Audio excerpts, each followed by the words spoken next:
we should pay teachers the highest ever. Teachers and those in security services. I put benchmark. MPs is 20, teachers 30. Welcome, guys. This is the latest episode of Siapa, Makan, Cili with me, your host Iqbal, and Hi, Chuck here. Wow, that wasn't awkward at all. and today we had to interrupt each other because we have a very, very special guest. Please welcome Dr. Muhammed Abdul Khalid, the author of Colors of Inequality, and also a guy with an extremely long resume. I feel it's quite necessary to just let our audience know about the very long resume that you have. So you have a PhD and a master's in economics. You were formerly a director of research at Khazanah Research Institute. You were the head of economics at the Securities Commission of Malaysia, and you are still a consultant for UN and the World Bank. For UN, World Bank has completed the mission. Yeah. Oh, completed. What was the mission? Equality saved, inequality, just end inequality. Completed the job, yeah. Okay. How did you stumble upon this line of work? Did you just really love economics when you did it in high school, and then after that you just decided to dedicate your life to it, or was it specifically an interest in inequality per se, or what was your origin story? Yeah, what's your origin story exactly? I have no idea. I got a scholarship to do accounting actually. And I did 1 year of accounting. Hated it. And I find it so boring. I didn't like it, and I switched to finance. And when I was studying it, they allow you to audit classes, which means you sit but you don't take exams. Okay. So I enjoy econs a lot. Yeah, that's how I Was did my this masters. during your undergrad and masters in the US or? In the US when I was doing my undergrad. Yeah. I continued to do my masters in economics with Professor Jomo actually in University Malaya. Right. Also, you were in University Malaya as well for degree level. So my masters. Oh, masters. Okay. Masters, okay. Yeah. Right. Wow. I mean, it makes me think that I should have enjoyed economics a little bit more because I did economics in the A levels. I enjoyed it too. But then after that, I never did anything. I remember I applied for a university degree, but I didn't get qualified. So that ended my career. Do you recall what course it was you took in university that caught your attention or caught your interest? The international macro, I like it. Macro, right? Yeah. And what was it about that course? Was that the first? How we how everything is linked. Yeah. I like that. Yeah. It's like what's happening now on tariff, right? Everything is linked. Yeah. And the effects, the kind of water ripple effect it has on everything else is fascinating to watch. Butterfly effect, But then, so you eventually, the book that you're known for, Color of Inequality, when did your particular focus on inequality begin? Yeah, interesting question. It was funny when I was doing my undergrads. I remember it was in Los Angeles, and Prime Minister came. Usually, when he came for foreign visits, he meet Malaysian students. I remember I asked a question about inequality at that time. Who was the PM at this time? Dr. Mahathir. Mahathir, okay. 1995 or 1996, before the crisis. Okay. I asked him about inequality. Why is the gap is widening, and so on and so forth. I recall back later that actually I started in uni, was late. Why I'm interested in inequality, because the background, I did not come from money. I come from quite a poor, very poor background. Okay. I would say. I sell kuih when I was small until I got into boarding school. So I thought making things equal or policies towards equality matters. Yeah. Because if I can benefit from it, others should also, with a similar background, should also benefit. Absolutely. Yeah. And so it was even back then in that questioning room. I think at that time you were taking accounting. Was it still? Yeah. Then you decided to move into finance and then eventually economics. Right. And this has become a lifelong kind of mission for you, really. Yeah. How do you think we're doing? It could, of course, be better, but I think there are progress. Okay. Yeah. Although sometimes we take 2 steps forward, we take 3 steps backward. Yeah. For instance, I give example of EVs. We give a lot of tax exemption, excise duty exemption, no road tax, whatever, for EV cars. Yeah. If I want to help, I help those makcik who buy Kalisa. Yep. Second most expenditure for that average B40 household after housing going to be cars. Yep. So you help makcik with a Kalisa, makcik Kia. Why would I help? I don't give sales tax, I don't give excise duty, import duty, road tax to somebody buying a BMW EV. I mean, at least in my opinion, the goals are different, lah. I don't think an EV subsidy is meant to solve inequality. It's meant to solve climate. Exactly. But if I want to help, is that the way to encourage people to use EV? Because the EV market in Malaysia is high end. Or I do a Singapore way, I don't subsidize everything. I say I kept to 20,000.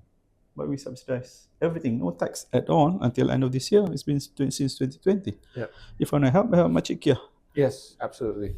Yeah, I feel that more resources should definitely go in that direction. Yeah. But would you call, for instance, the government's EV policy misguided? Like Chat was saying, like that's one thing. Could you not do both? How much revenue forgone from not taxing people who buy EVs? We sell about 20,000 last year. The year before 10,000. At minimum 100,000 tax that if you buy EV you don't pay 100,000 minimum. Even 200,000. If I buy Mercedes EV, I save a lot more. At 200,000 per car, at 20,000 per year, that's 4 billion. At 10,000 cars the year before 2023, even at 100,000, that's 1 billion. Yep. What do I do with that money? I put on more public transport. I make bus more frequent. That benefit everybody. Why only benefit 20,000 plus 10,000, 30,000 people? I have a different perspective. I feel like, okay, so now we have petrol subsidies, right? And thus, petrol is cheaper for all Malaysians, except those who buy EVs. So perhaps the subsidy was meant to kind of just counter that narrative, I guess? The car ownership in Malaysia, people at the top do not only own EV. EV is the second car. Yep. People at the bottom, makcik who's a Kalisa, she only has Kalisa. And even you look at the fuel subsidy, those who benefit the most are the top 20, one up about 50%. Bottom 40, I think about 16%. Yep. Even with EV, you already give fuel subsidy, then you give EV. How much money you already lost? But they're removing the fuel subsidy for T15s. But I don't know how they're going to do that, but they say that they're going to do that, of course. Yeah. But the point is why you give a lot of revenue forgone to support only 30,000 people. Fair. And that's a lot of money. At 100,000, you buy a car, you save 100,000. If you B40, the maximum that you get from Bantuan Kerajaan and everything, if you're more than 4 kids, about 3,500 per year. One purchase, you save 100,000. Who am I helping? I'm helping you. It's funny because, like, obviously a lot of this is obvious, but it takes putting it into numerical, statistical, like laying it all out for us to really understand a lot of this impact. So I think if I could direct your attention to the recent news with the former Bank Negara Malaysia, Tan Sri Muhammad Ibrahim, talking about when he was a fresh grad, he was earning 1,800 ringgit in the 1980s. And he was saying that, like, if salaries were commensurate with the rise in cost of living, fresh graduate salaries today should be around 7,000, 8,000 ringgit. But obviously, they clearly are not. I think recently, a number of GLICs announced that they were implementing a 3,100 living wage policy for their staff, which means that's 3,100 ringgit. That's where we're getting to now versus what Muhammad Ibrahim is implying. We should be at 7,000, 8,000 ringgit. So how do we explain what's happening there? I think it's what he said is correct. Even if you look shorter period, 2019 until now. 2019 data shows fresh grad would earn about 2,200 fresh grad. Now the starting salary for fresh grad as of last year is 1,747. Which means only 50 bucks higher than minimum wage. So you minus inflation, you already minus that, it's already decreasing. You minus inflation, there was about 18%. Why is that? You look at the job creation. Do we create jobs for graduates? The answer is no. Because of our 100 jobs created, only 17 jobs are high-skilled jobs. And we don't create enough. Every year we produce about 260,000, 270,000 graduates. Only 17% are high-end jobs. So what happened to the rest? I go for jobs that do not need my skill. Gig economy, Gig blue economy, collar. blue collar, or whatever. They do not need a degree. Yeah. When you come to this space, there's a lot of competition here, and you also compete with non-Malaysians. So if for companies I get excess labor, I don't pay a lot, I pay lower. And the jobs that we created also not only not enough, some of the high-end jobs that we created, let's say for data centers. Government announced a thing about 120 billion worth of data centers. How many jobs we created out of all those? Not even 1,500. Really? Yes. Not even 1,500 jobs. If you from put a data centers. Huawei data centers, you don't even need one employee. Everything is Because it's all automated. Everything is automated.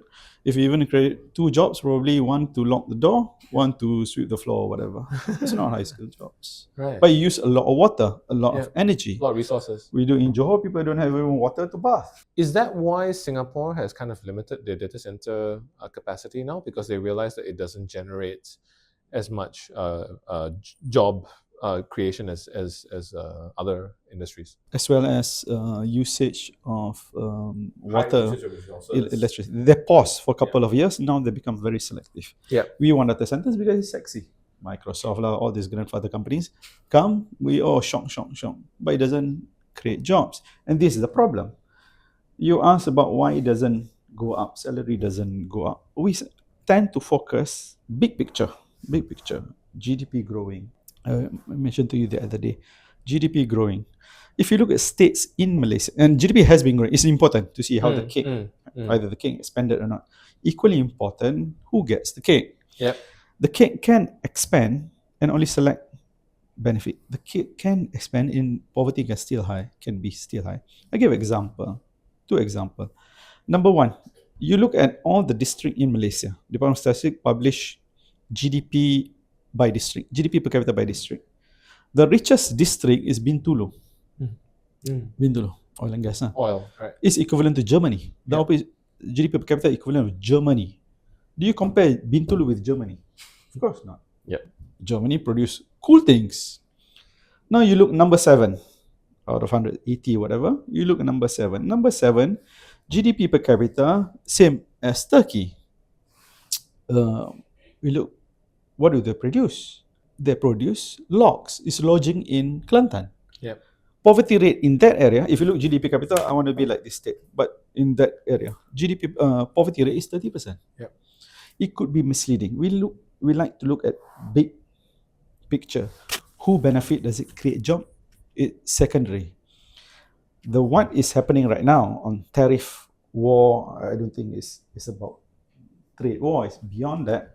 You have to look beyond. It's a good opportunity for us to reset. Look what really matters.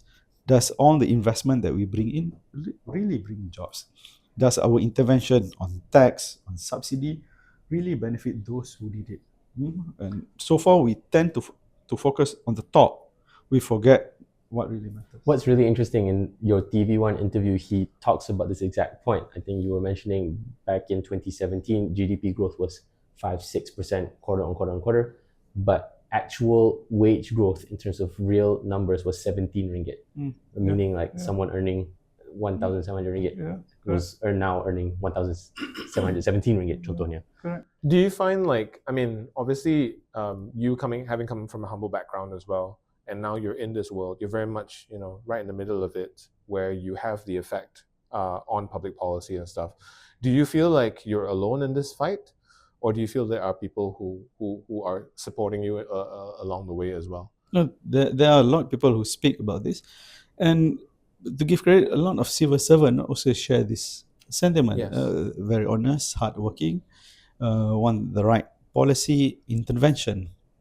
But some of this intervention probably not politically popular. It's going to be very... But isn't it? I mean, what you're talking about is bringing more to the B40s and the M40s. Wouldn't that be politically powerful? But we are not doing that.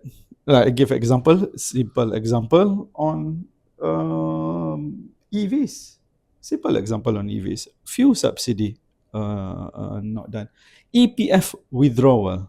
It's actually damaging, but Yeah. we still do it. And unfortunately, that was actually a politically popular move. Yeah. But yeah, it was not right move. I agree. Until today, the number from EPF shows the median savings, even after COVID, the 2019 to 2024 median 40,000. savings actually decreased. Yeah. Half of workers who have money in EPF, the savings actually dropped. Average savings went up, I think about 28%. The bottom drop is going to become a problem to us later on. It's a burden. When you become old, you're poor, our subsidies or our cash assistance has to be higher. And with demographic getting smaller pool has to basically to subsidize this. Yeah. You had an opportunity as an economic advisor to Tun M between 2018 to 2020. What was that experience like for you with all the things that you want to change, finally being in position to, at least by theory, change it? How was it for you? The focus at the time was multifold. What we wanted to do at the time, the objective or the focus at the time was on governance. Yeah. That's on my side specifically, we wanted to find the right person, the right bosses for key agencies. Cleaning up the house. Clean up that take I think 1.5 years, 2 years to get the right. Were you with Dr. Ye on this as well? Dr. Ye was economic advisor as well, not the same board. Okay. Dr. Ye is with Anwar. Oh, okay. Yeah, Okay. I did not get involved with them. Okay. So first, you need to get the right people who share your values. Yeah. Who not corrupt, not feudal. In fact, people who protect the agency for people like me, people in power. Yeah. Out of all the appointments, maybe some work, some doesn't work. Okay.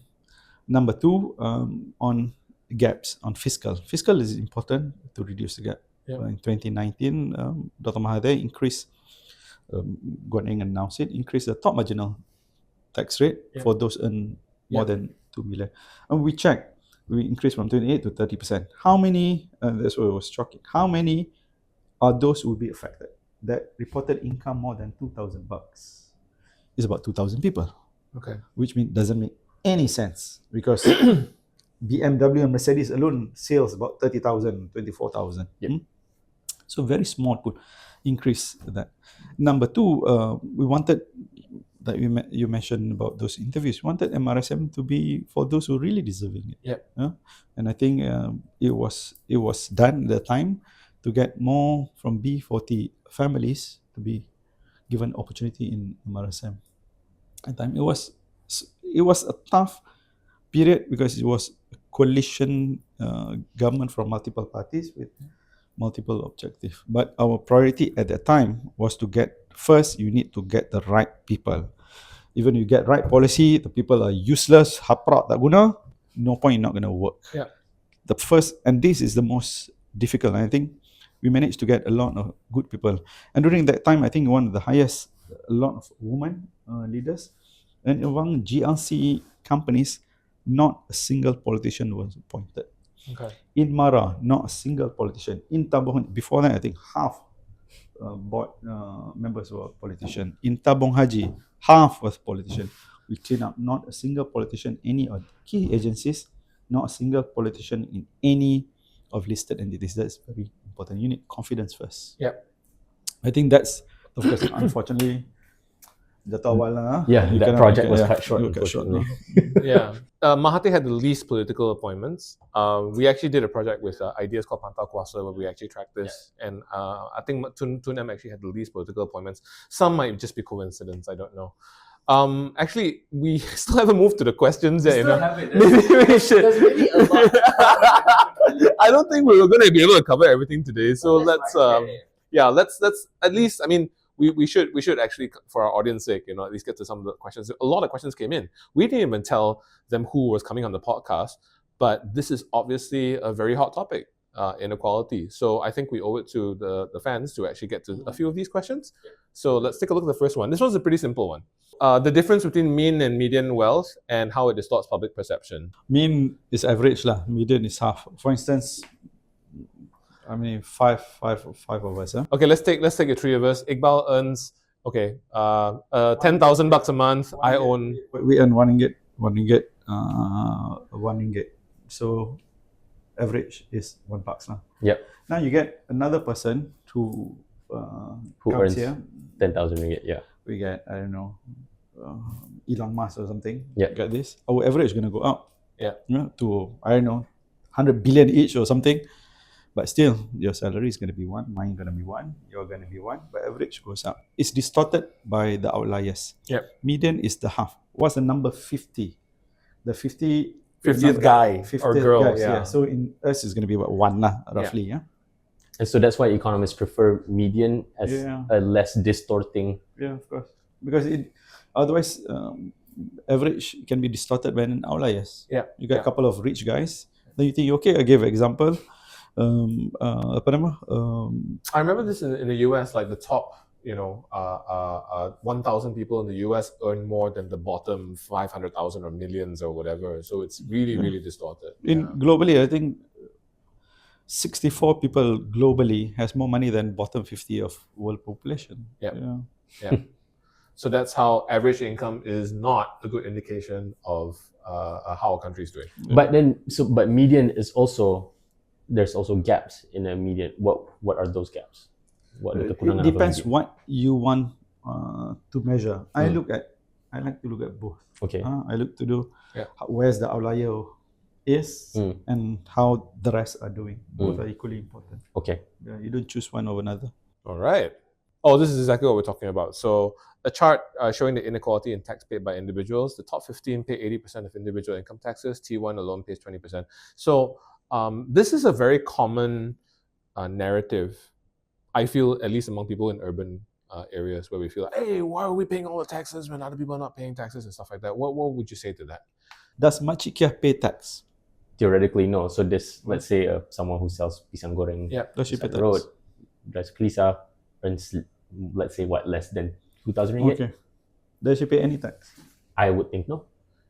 GST, income tax, no. GST, Income tax, no. Sales tax she pays. Yes. Yeah. Yes. Everything she pays. Yes. Except income tax.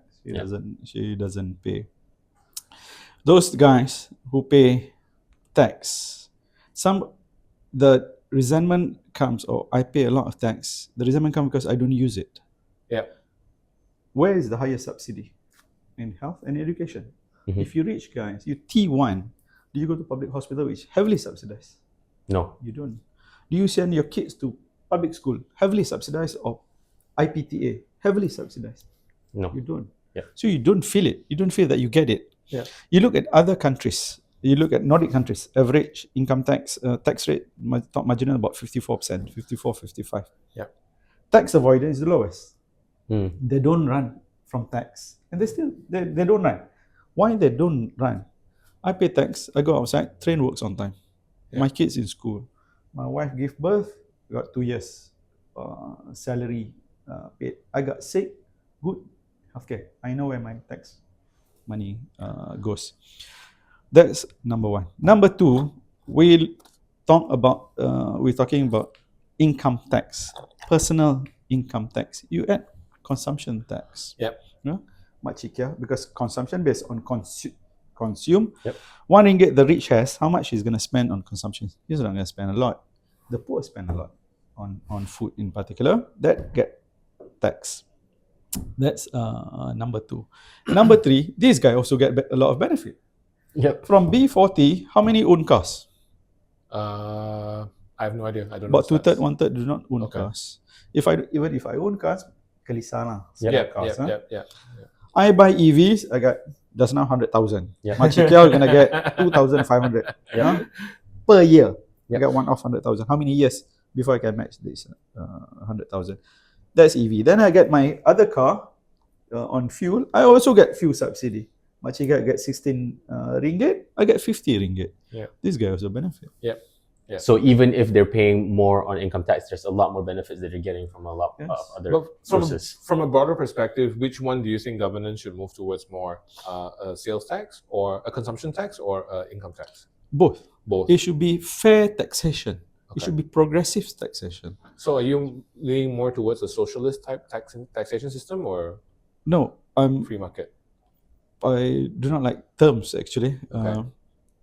Whatever is fair, all source of income must be taxed. Why, if you earn 100,000 on dividend from Tenaga shares or YTL shares, you don't pay. You earn 100,000, you pay. Same, you got 100,000, right? You got 100,000. Why you don't pay? You pay. Yep. Yep. It's not fair. It should be fair taxation. So capital gain should be taxed as Capital well. gain, yes. We do have on unlisted shares or unit trust, but on capital gain when you exclude unit trust. Yep. Even if you put in ASB or you put in public bank, for instance, you exempt it. What you should have done instead, I put a limit. Anybody below 10,000, I don't tax. Because 90% don't have even 10,000. Yep. Everybody above, I tax. Why you exempt everybody? Yep. Therefore, you do a policy that don't bring any benefit. Well, in general, I mean, from my understanding of taxation also, it's a form of incentivizations to do certain things, right? So like, for instance, removing the tax on EVs is to encourage more people to buy EVs at this stage. Taxation of income also, consumption. If you tax consumption too much, then spending goes down, economy goes down as well. So, I mean, yeah, fair is an important part of it, but also, I guess, just maintaining the country's economic status, that's the argument. I guess, but at one point, the government was considering that like luxury goods Postpone. tax, right, when it's postponed. But so when you say something is fair, would that be considered a fair And also, tax? what will classify as luxury Yeah, goods? yeah, Who all makes those that things. definition? Sure. It's so Even vague. the same as even Yeah. fuel subsidy you want to remove or The education T15, help. yeah. T15 Mahakaya. Mm. If I'm in KL, I need 19,000. Yeah. If I'm Baling, I was mentioning to him, I just need if a teacher in Baling, the wife is also a teacher in Baling, they're probably before not even 30 years old. Yeah. Their combined income is 5,400 ringgit. They are T15 in Baling. Yeah. Are they Mahakaya? You put them same group as YTL owner. Yep. This doesn't make any sense. Yeah. Argument, I want to touch what you said. If you put high tax, a lot of tax, you discourage incentive or growth. After World War II, just before 1970s, you know what's the top marginal tax rate in America? 40%? 60, 70? 92%. Wow. Yes, that's the highest growth in Yeah. America. Well, it has to be fair. Tax is one part. I'll give an example. Nordic countries, people willing to pay tax. In Canada is 50%. People willing to pay tax if I see tax money is being used Yeah. for the betterment of Yeah, society. I think that's a huge one. Yeah. GST, why GST got into problem? Because it was affecting B40s and M40s significantly, and it just had a bad rap. Yeah. Both true. First, the messenger is the message. You got the wrong message. Yeah. I have nothing against the deputy minister at the time. I think Ahmad Maslan, but he's not a good messenger. People make fun, so people don't take it serious. Number two, when there's the issue of corruption and you want, then at the same time you want to impose, is it? I paid for you to steal. Yep. You must show first that all the tax money in being used well.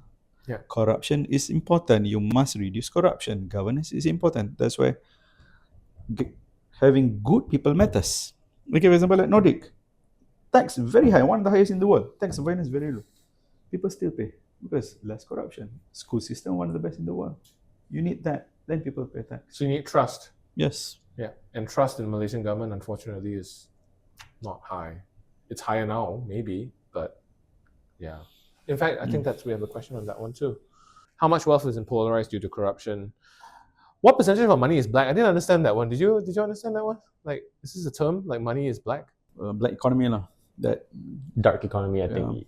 I'm assuming that's what this person means. yeah. That means Under the table, not registered. yeah, kind of thing.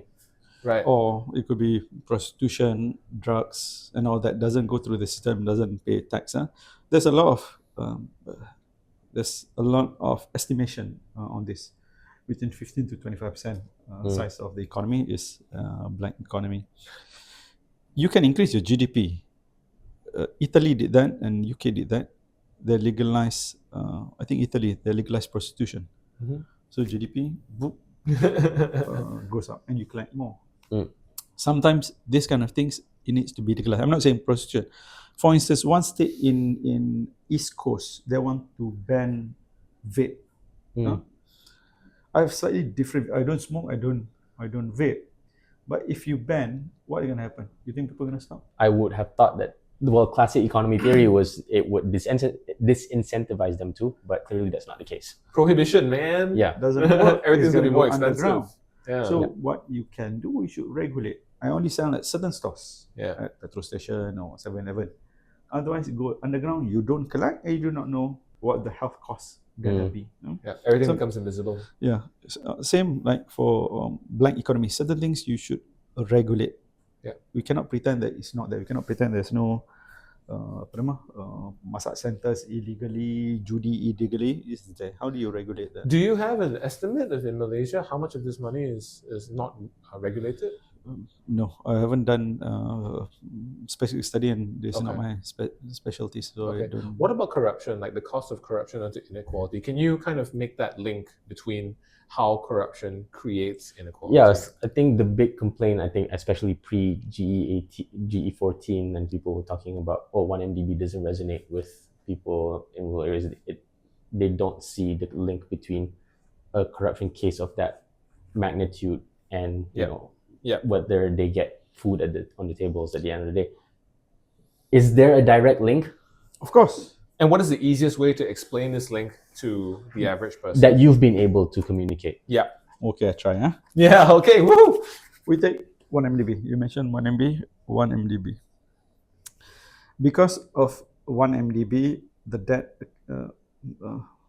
incurred by 1 MDB is about 50 billion. Okay. How much is 50 billion? 50 billion is half of our development budget. Every year we spend on school, roads, hospital is about 90 billion. 50 billion gone. What's the budget of Kelantan? About 1 billion. Okay. Selangor is about 2 billion. Okay. If I don't lose 50 billion, I can finance Selangor. Selangor doesn't have to ask anything from anybody for 25 years. And imagine how kind of change that would make. One hospital, we build a hospital in Putrajaya is 500 million. How many hospitals can we build? You can 100. solve a lot of.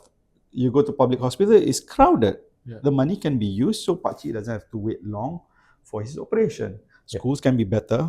If I have 50 billion, I'll pay teachers the highest salary, higher than doctors, than ministers. Yeah. So it's a loss to us. Yeah. Then when some companies, Glicks, have to buy some assets from 1MDB, the dividend that they get is lower. The lowest dividend, because of mismanagement, corruption, blah, blah, blah, bad investment, the lowest was Tabung Haji. Yep. It affects 10 million Muslims. It's our money. Yep. And who helped Tabung Haji? You, all of you. Yep. This is government money, taxpayers. Yep. So it affects everybody. Yeah. Now, how does that make it unequal? Is because a lot of these resources that these funds were meant to pay for are actually to benefit and potentially to bring up the B40s and the M40s to the level. Education being a huge one, right? Yeah. And also, like, just on a regular basis, if you're not worried about education or hospitals or whatever, then you can focus on other things, like maybe making more money or educating yourself into becoming a better job line. So yeah. Corruption can be two ways. First, misallocation of resources. Yeah. Yep. Money that should go to school, I go to do silly things, investment in Mongolia or whatever. Yep. Party with Paris Hilton. Yeah, I sapu. Or there's no production, I create production. Tak perlu pun benda ni, but nak buat juga. So you can take some cut. Yep. So multiple ways.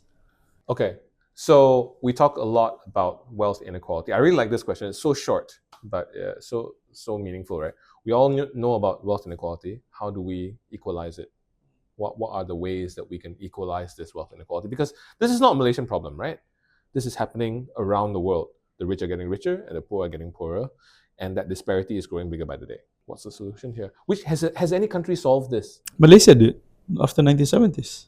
Right. We were one of the countries. China did. Still? A generation ago, 800 million were poor. They managed to really one of the best example in the world. Restructuring society, Malaysia is one of the best case. We did it. How do we do it? I remember we interviewed Cili for World Bank project. We said we decided early on Tengku Abdul Rahman decided early on, our money we're not going to use for gun and barracks. We're going to use for school and hospitals. You make sure we are healthy first. You are well educated first. You can earn income. That's why when British left, British were useless bastards. Not a single Malay school in rural areas, secondary school, not a single one. We spent our money, schools everywhere. Average years of schooling when British left were 3 years. We built schools everywhere, especially in rural areas.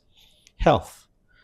When British left, about 140 kids out of 1,000 would not survive 5th birthday. Now our number is about 8 OECD numbers. And one of the, we have to thank Tun Siti. Tun Siti, among the first Malay doctors, encourage bidan kampung. So you're healthy when you give birth, you're healthy, how you feed your kids, very healthy. So we have become healthier and then we live longer. Schools everywhere, you become educated. Now we solve that. That's why mobility at the time is very high. We did a study when I was in Kazana. We saw mobility is very high, including the poor. If you're born poor, 75% will move up. Yep. We did recently a study for World Bank. If you are born poor, we ask poor B20, if you are in B20, where do you think your children will be? How many things I can move all the way up? Out of 100 that we asked. I would guess more than half. Can I ask, I mean, you said you came from a humble background. How many of your relatives and friends and peers have moved up? In my village, I think about 3 of us. Which village is that? Tokong and Penang. Oh, okay. Drunk area. Right. And it's still an area that is problematic up to this Now day. it's a lot of flats now. Right. Right. And so your survey? Only one. Oh, move up. Boy. Only one. Majority will move up, but only from B20 to B40. They're not going to go middle class. They're not going to be rich because the opportunities are very difficult. Okay. Yeah. The door that used to be open on scholarship, for instance, now is purely on merit. For boarding school, for MRSM. Inequality is not just about money. It's about power. It's about this. Opportunities hoarding. If I'm loaded, you were in Mara, tolong sekejap, please. Probably you do it. Internship, please take my son internship. Probably you do it. Then I'll do for you. It's called opportunity hoarding. This become more entrenched. So opportunities for those at the bottom become difficult. Even education, yes, we have access to education. Now quality become difficult. We should pay teachers the highest ever. Teachers and those in security services, I put benchmark. MPs is 20, teachers 30. Because this is the most important. You go to on health side, we become unhealthy. Our kids are stunted. Adolescent 1 in 3 are obese or overweight. By the time the adult, it become from 1 to 3 to 1 to 2, 50%. Yes, hospitals everywhere, but we are not healthy. So you still need to solve these 2 basics: good education, nutritious food. Doctor, last I saw you were talking about research you guys were doing on SPM results, and very recently SPM results came out. We have education system, access to education system. Enrollment in primary, secondary, almost universal. On average, it's almost universal. But you look at the results. In 2023, I think what 380,000 whatever took SPM. I always watch on mathematics and science. Mathematics and English is very important. How many fail mathematics? Mod maths ke? Ad maths ke? Mathematics, yes, mathematics. Oh, I would guess 10%. 25%. Okay. 25%, 1 in 25%. 1 in 4. 1 in 4 fail mathematics. Hey, that means I passed. In English, 14% fail English. Okay. C, D, and E for maths is about 50%. For English, about 42%. So even with excess, we do not produce good those who good in mathematics and English. Is this surprising? It's not surprising. I think World Bank also did a comparison. A 9-year-old kid in the region, only about 42% of our kids cannot read and write age-appropriate text. So we have a problem. You want to solve equality, make sure education and health solve first. Then it comes fiscal policy. Either tax should be progressive or not. Yeah. Opportunities should be for everyone or not. And this become very contentious.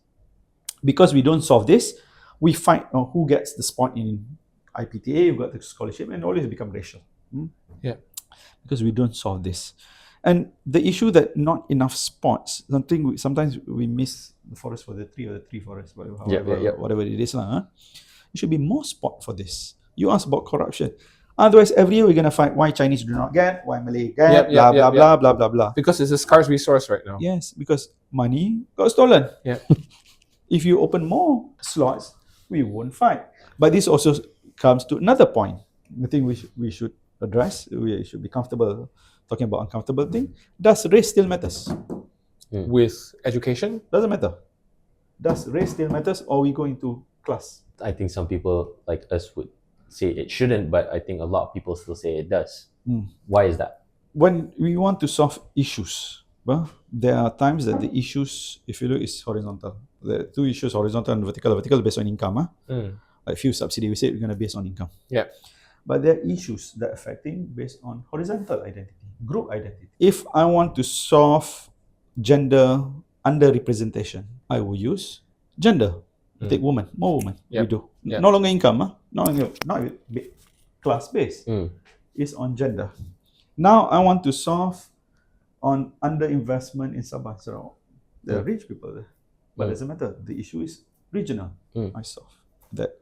If the issue is race, certain group underrepresented, do I use race or use income? Race sepatutnya. I use race. And race is not a replacement for class. It's a complement, number one. Number two, race doesn't mean necessarily bumi. We have a quota based on race for Indian and government servant. Okay. We encourage borderline quota for Chinese and Indian in government servant, especially in security and defense. We want more because that group is underrepresentation. Yeah. Underrepresented. If we use income, does it make sense? It's not going to make sense. If certain group of Indian is underrepresented on certain areas, on IPTA for instance, do I use income or I use race? I will use race. Yeah. In multiracial society, race is important policy instrument. Okay. You must use it well. In Malaysia, most of the instrument we use based on class. Education, access to education, primary, secondary, is same for everyone. Same for everyone. Health, same for everyone, is universal. Yeah. But when resources are limited, and because of certain underrepresentation of certain groups, you give. The question that comes here, why sometimes not qualified bumi, for instance, got it. That's the contention. So when opportunities or access is scarce, like you said, or limited, then we find every year we're going to fight for sure. SPM result come out, every year we're going to fight because we don't put enough space. Should we put more space? The answer is yes. So there's Indonesia, our neighboring country, does treat race a little bit differently from us. Like the Chinese have kind of homogenized themselves into the general Indonesian race. What I wanted to ask you is, with your decades of economic experience, at some point in time, if we had done that, do you think that we would have improved our inequality here in Malaysia by removing race from the equation? We never remove race. And Indonesia, different. They have to be assimilated. Yeah. They use Malay Indonesian name. They speak Indonesian. Yeah. Thailand, the same thing. 1930s is the same. Chinese, there was quite powerful. They're into business. The general was ruling at the time. He said, okay, everybody change. You have to change your name. Yep. And you know it's a Chinese. If you have the longest Thai name, you know for sure it's Chinese because the short name is taken already. I didn't know that. Whatever, you know, confirm is Chinese. And if you speak during that time, if you speak Chinese, 5 words, I give you 5 lashes. We never do that. Right. I think Malaysian way is very pragmatic. But of course, we get issues. We fought. It's a scar on our face in our history. We fought. The policy that come after that, what's the ultimate aim of new economic policy? What's the ultimate aim? To uplift No. bumi? No. National unity. Oh, Yes, overriding objective is national unity. How do you get national unity? No poverty. And restructuring of society. No group should be identified with any occupation. So you want everybody to move. And this was to up. counter the British narrative where they segregated us into rubber tappers and money lenders and so on and so forth, right? They not only do to us, they did in India. Yep. They created census in India. Yep. They do in African countries a lot. So you fight among each other, you don't fight me. Yeah. They did for us. We have to acknowledge when we have a problem. If race is a problem, we say race is a problem. But you put a Malaysian hat. If I don't do well, you're not going to do well. If everybody do well, everybody do well. If certain groups not doing well, we must say we are Malaysian. We must help. There are times when you raise, time you use others. Which is a good segue to the next question, which was comparing us to Singapore's racial policies. They do have some level of racial policies where they have quotas and stuff like that, I believe, as well. They seem to have hit at least, I would argue they're more harmonious in Malaysia. I don't know, would you guys agree with that? That That's my impression. Singaporeans, at least racially, are more harmonious than Malaysians. And if you agree with that, what can we learn from them? I cannot agree or disagree because I do not know the data on Singapore, so I won't comment either they're harmonious or not. But Singapore is a bit different. Those who control political power are those who also control economic power. It's the same. I think the only countries the majority has less is us and South Africa. Is less. So it's quite unique. In issue in Malaysia are those who do not get being penalized. Okay. If they be penalized, in what? That one we need to answer first. Number two, on Singapore, you mentioned about jobs. We did a study in 2000 with Dr. Lee Hock Wan. Now he's in IC Singapore. He was in University Malaya. Is there hiring preferences in Malaysian private sector?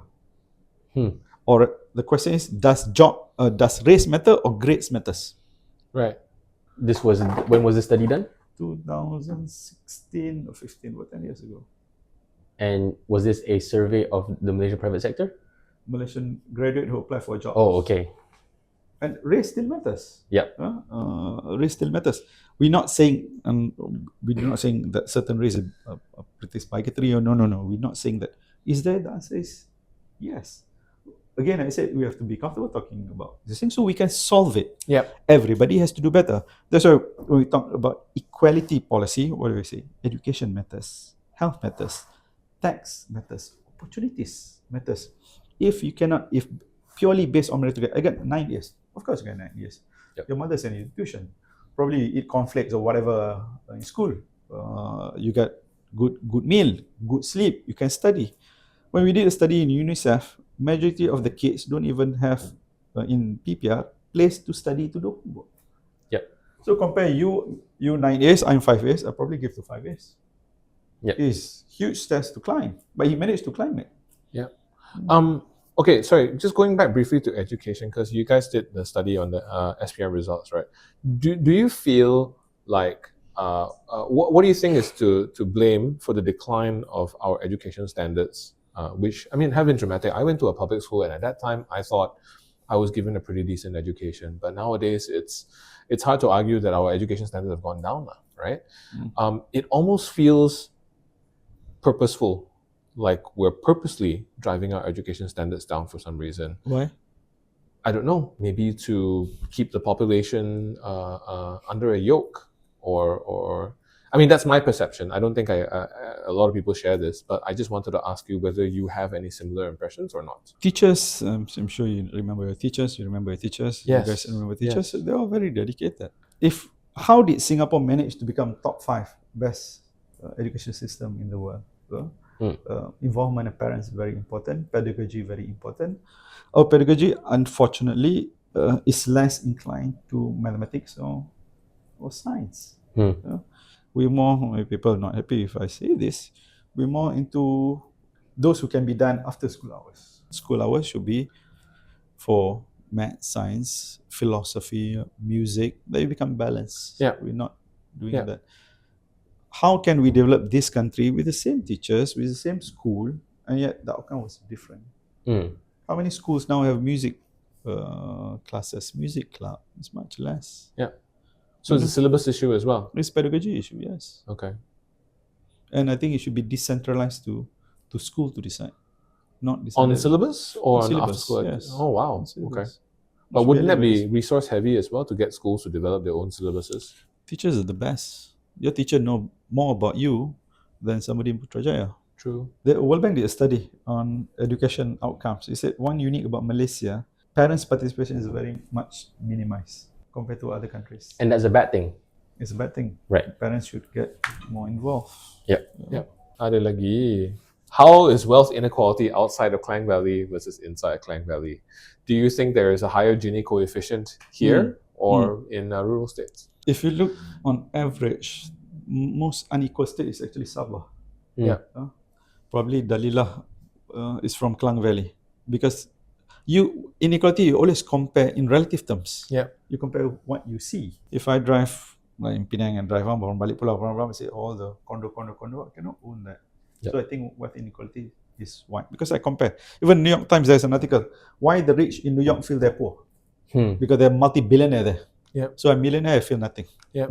If I'm millionaire here, I feel that. Yep. Saya raja lah, kaya kan. But statistics-wise, outside Klang Valley, it's not Klang Valley, but it's more visible in Klang Valley. Jalan Ma'ruf cukup. You ambil Jalan Ma'ruf lah, Jalan Bangsa tu, the left side and the right side. Basically, the other side of the tracks. Yep. This side is poor and visible. You can see it. Yeah. And so they feel inequality is higher. But But if you look statistically, by Sabah. Sabah. Right. But what about, let's say, like Kelantan or Perlis or Kedah?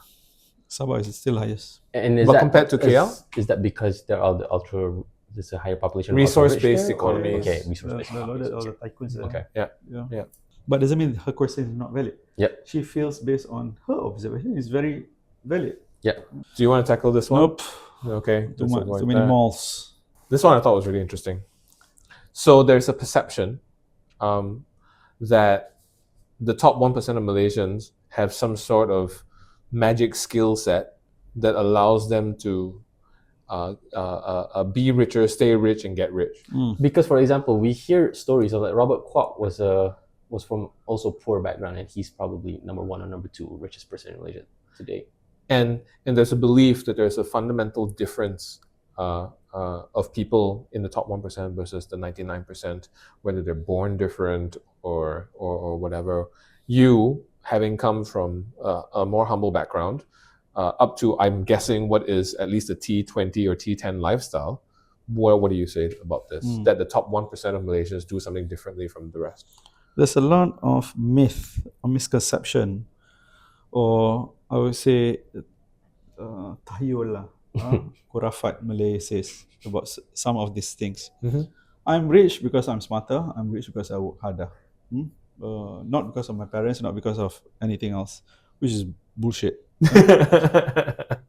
Who's hardworking? We did a documentary once on the price of fish. We follow fish from the fisherman all the way to makcik kat KL. We want to see the margin on each when I was in Kazana. Yeah. That guy wakes up earlier than everybody else. Yep. Go to the sea, open sea in Yep. Terengganu. Hardworking. Brave. Yep. You say if it's not brave, no. Farmers, rubber tappers, early in the morning. Work hard. Discipline. Dedicated. Not rich. Is it because they're lazy? The answer is no. During COVID, we did a study for UNICEF here in low-cost flats, in about 17 low-cost flats. We find on average people in low-cost flats work more jobs and longer hours compared to average KL. So you cannot say they're lazy. Yeah, absolutely. These guys, most of the time, you reach, you move upward on average because of birth lottery. Yep. That's it. Not because of anything else. And when you get good birth lotteries, you eat good food for breakfast. Yep. You don't eat Maggi mee. Yep. So everything is invested. There goes my future. There are others who, like you said, Robert, whatever. Yeah. That's Outliers. It's an outlier. People who do well mostly because of birth lottery. If But you have the- birth lottery, you do well. The outlier stories are the ones that are the most popular. And Yeah. it's good. It should be continuous, most popular. It gives aspiration, it gives hope. Yeah. But It's also important. it feeds a Distorted narrative. reality, I think. That anyone can do it. I mean, anyone can do it, but the odds are not in your favor. Yeah. Right? That's exactly it. Yeah. If you born poor, it's going to be very difficult. Even if I work hard, I come back with the money that I have. We asked during COVID, the assistance that you have, all the cash assistance, what do you do with money? Two things: for food and children's education. Sometimes we say they're lazy. Sometimes we say they don't care about education. It's not true. It's not empirically true. Yeah. It's a myth because we can blame them. Oh, memang malas. Tak penting education. It's not true. Yeah. What do you think about the importance of financial education in fixing this inequality issue? Because I share this story of I went to Kota Baru and I took a Grab, and the Grab was driven by this amazing Malay woman who was telling me her story and how she had kids when she was really young and all that, and she was very well spoken, very charming. I think she would have done well in the corporate sector. And I found out that the wrapper was still on her car, like the window, the mirror, who still had the plastic on it, right? So I asked her, why is that? She said, I'm planning to sell it this year and buy a new Myvi, right? And I was, how old is this one? And she said it's 4 years old and it's past its warranty, so I'm going to change it and buy a brand new one. And I said, okay, how are you going to pay for it? 9-year loan, like the most logical thing ever. A 9-year loan on a $40,000 car. I mean, we allow that? Yeah, but I mean, if we don't allow it, people will get angry. But I feel like at a base level, people just need to know that, you can't live that way, Because we allow that. I give an example. People are angry. I think people understand. In Malaysia, you buy cars, insurance is compulsory. Yeah. In Indonesia, you buy cars, you buy motorcycle, insurance is not compulsory. I did not know that. It's not compulsory. People know compulsory because then you're protected. In Malaysia, it's our policy. Financial literacy matters. Yeah. It's very important. But not just to those who lack financial literacy, but especially to those in Putrajaya. Why I say they lack financial literacy, you look what happened during COVID, they allow hardworking Malaysian to withdraw from EPF. Yeah. Why do you allow that? You can give more, you can afford to give more. Yep. But instead I said, you take your own money. Yep. And it's going to create a long problem. The minister who said that should be in jail. Yeah. Because it make 4 million people poorer. Yeah. Okay. Dr. Khalid, do you have any other parting statements about inequality and what your thoughts are on it before we close? I think while we were replacing the battery, I asked you whether you're still hopeful, and you said you are. Can you share why people should still be hopeful? Because without hope, that's not worth doing anything. Okay. You must hope. If we What gives you hope then? I don't want to become make it a philosophical answer, but I think everybody has a role. You'll be given a chance. You're privileged, either you like it or not. You privileged. Absolutely. We all privileged. Yeah. I think it's our responsibility in one way or another, and small or big way, to ensure everybody can do well. So the message to the M40s and B40s is don't lose hope, and the message to the T20s is make sure you Don't run from tax. Yeah, don't don't disregard your responsibility to help bring everybody else with us along for this ride. To do well, maybe my last one. To do well, certain mindset has to change. I'm not saying mindset to work harder. I don't believe that. Mindset is to worship certain heroes. If our hero that we worship, we become feudal, we're not going to develop. We worship those with title, we're not going to develop. Feudalism towards titles, towards corporate leaders, people who are rich, would not help us to become developed. I give an example, and I close with this. In France, they have a mausoleum for the great men and women of France, at Panthéon. There's about 99 or 100 of them. You know how many politicians inside there? A lot? 0. Oh, great. They put the top artists, Victor Hugo, top scientist, top thinker, top philosopher. They put that. People who give hope and inspiration to us. That's what people look up to. If you look up to underdeveloped elite that we have here, who wear Cili ties on Wednesdays from Malay, from boarding school, stupid tie, those with title, we're not going to develop. Yep. Understand. Yeah. Perfect. That's a great way to end this podcast. Thank you guys for watching. You can leave your thoughts and comments down below. And as always, you keep it on Chili Sauce for more current issues and more. Tambah pedas. Thank God they wear a tie today. I'm Thank you, referring Dr. to Khalid. MCK.